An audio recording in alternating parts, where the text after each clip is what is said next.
Hey everyone! In this video, we're going to talk about quickly shifting between the time and frequency domain for a signal. And I'm going to go through an example problem in which we're given a bunch of plots of an input signal in the time domain and its corresponding output in the time domain after going through a channel. And we're going to try to match these sets of plots to their corresponding frequency response, magnitude plots, and phase plots. Now just for some brief recap, h of omega is essentially the response of the channel to an input signal at frequency omega. The magnitude h of omega plot tells us which frequencies are going to be preserved while going through the channel, and are they going to be amplified or attenuated. The phase plot is going to tell us whether or not the signal is going to be shifted in the time domain. So the first two plots, S1 and S2, we see that the input signal x1 and x2 are actually just the same.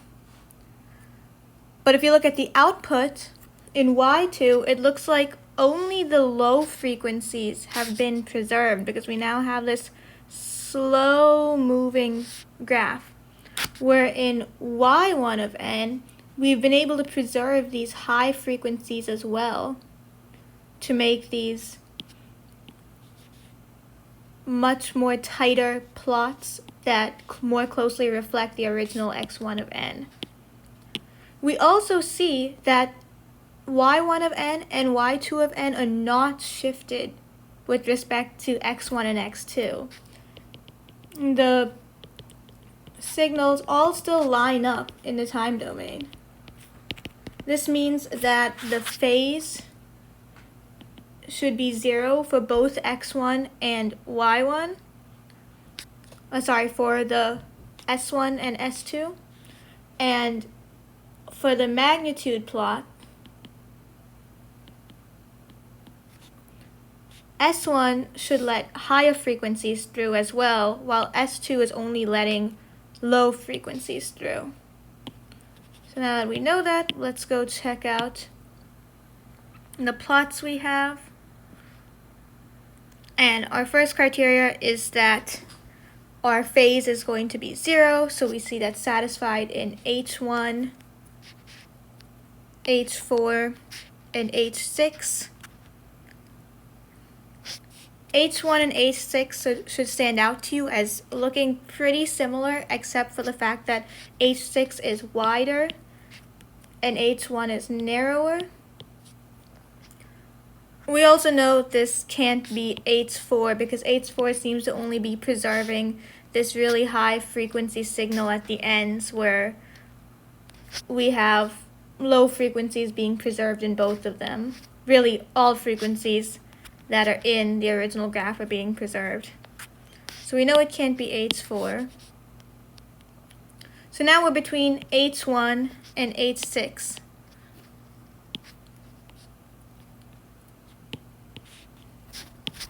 Now, we know that S1 is supposed to let high frequencies through as well, while S2 is only letting low frequencies through. We can see in H1 that H1 is letting only low frequencies through, while H6 is also letting these higher frequencies through. Therefore, S1 is H6 and S2 is H1. Great, let's move on.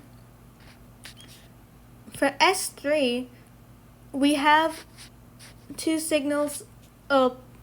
overlying signals, one at a relatively lower frequency, and this one is actually a really high frequency. It's oscillating really quickly.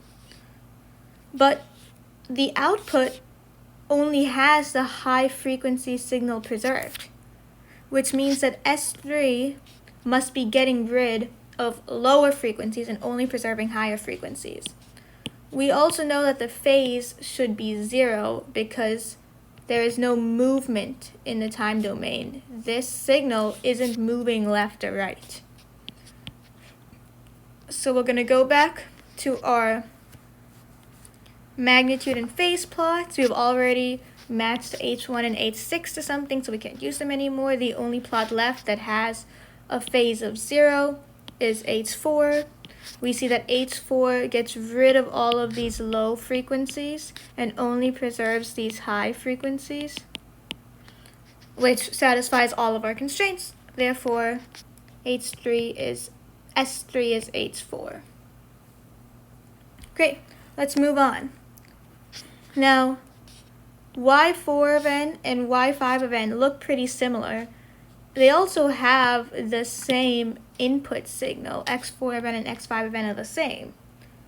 But what's changed now is that the low frequency signal and the high frequency signal moves differently in the output. So first of all, because there's been movement, a shift in Y4 of n relative to X4 of n, and the same for Y5 and X5, we know that the phase is no longer 0 because these don't line up anymore. It's really obvious here. This does not line up anymore. The phase is not equal to 0. We also know that the only frequencies that have been preserved are the lower frequency that corresponds to this and the higher frequency that corresponds to this. And everything else, all of this noise here has been filtered out. So let's go check the plots. We see that we have these two kind of mirrored, very similar looking plots, H2 and H3, where if we look at the magnitude, the higher frequency plot, the higher frequency is retained while going through the channel, the lower frequency is retained while going through the channel, and everything in the middle is filtered out. That matches up with what we see in the time domain plots.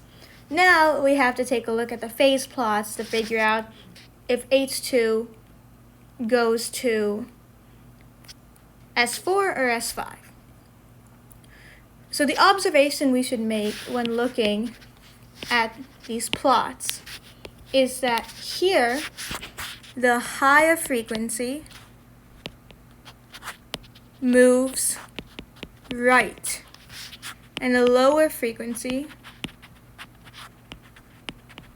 moves left. In our other one, the higher frequency moves left, the lower moves right. Okay, armed with that knowledge, let's go back in and take a look at our magnitude and phase plots. Now, if we take a look at H2, we see that in the lower frequency range, the slope is positive. In the higher frequency range, the slope is negative.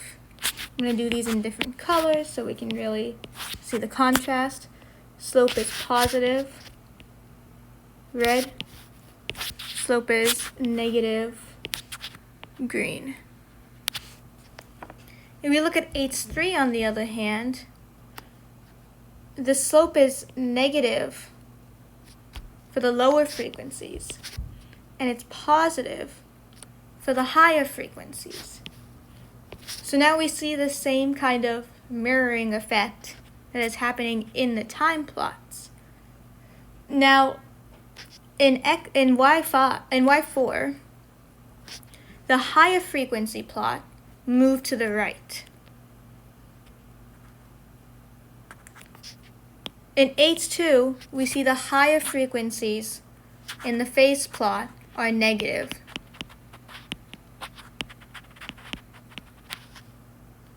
If the slope in the phase plot is negative at a certain frequency, that means that in the time domain, those frequencies are shifted to the right.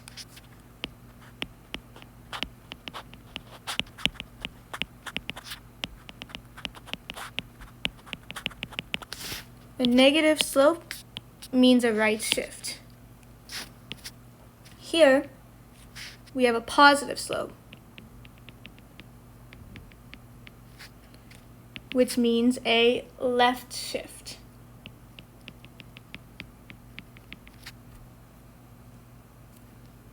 We have the opposite going on in H3. We have a positive slope, which means the higher frequencies shift left. We have a negative slope at the lower frequencies, which means the lower frequencies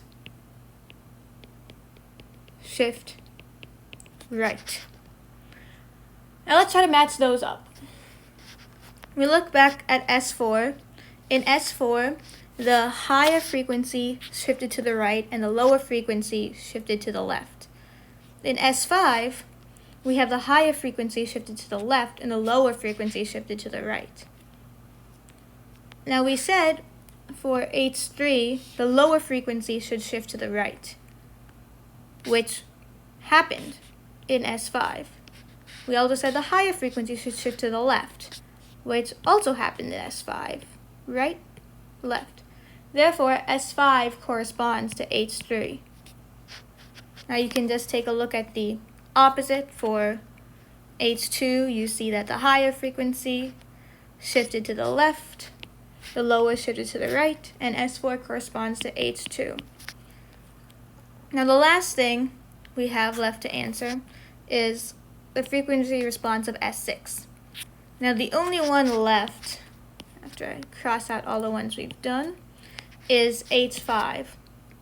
So you can match it up that way. If you weren't able to get some of the previous ones, let's talk about how you would identify this. So here, X6 of n is delta. It's the unit sample. And Y6 of n looks like some sort of decaying exponential. Right, we have this decaying format. Now, because x is the unit sample, it's just a delta function, we know that h of omega must equal y of omega, because x is just 1. Which means that the corresponding frequency response at h of omega looks like y6 of n in the frequency domain, or the DTFT of a decaying exponential. Now, you can just take my word for it that the DTFT of a decaying exponential looks like this in magnitude and phase, and identify it that way. If you want a mathematical explanation, you can keep watching this video. If you don't, feel free to stop now. But I will do some math if you want a real proof as to why the frequency response of a decaying exponential looks like these. So the idea here is that we have h of n in the time domain equals y of n,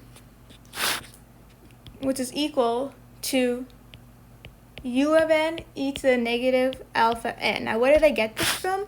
U of n is the unit step. E to the negative alpha n is decaying. If we take our u of n, which looks like this, and we multiply it by e to the negative alpha n, we get a plot that looks like this. And this matches what we see over here. Okay, so now we'll take the DTFT, h of omega equals the sum of e to the negative j omega n u of n e to the negative alpha n. Sorry, I'm using n's instead of k's here.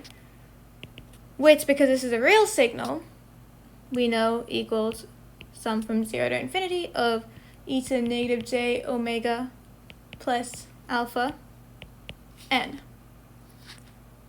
Now, using a property of exponentials, this is just the infinite sum formula, this equals 1 over 1 minus e to the negative j omega plus alpha. Now if we break this up using Euler's formula, we get 1 over 1 minus e to the negative alpha cosine omega, cosine omega plus j sine omega. And then if we take the magnitude plot of this, magnitude of 8 of omega equals 1 over square root 1 minus e to the negative alpha cosine omega squared plus e to the negative alpha sine omega. Now, if you plug this into a graphing calculator or an online graphing calculator, you'll see that you get a plot that looks like this. If you restrain it between negative pi and pi, otherwise it actually continues for all multiples of pi. But you can also just know that a decaying exponential in the time domain that looks like y6 of n. In the frequency domain, if you take the DTFT, looks like h5's magnitude and phase plots. Great, so this is all I have for this video. If you have any questions, as always, feel free to post on Piazza, come into office hours, and I hope this was helpful.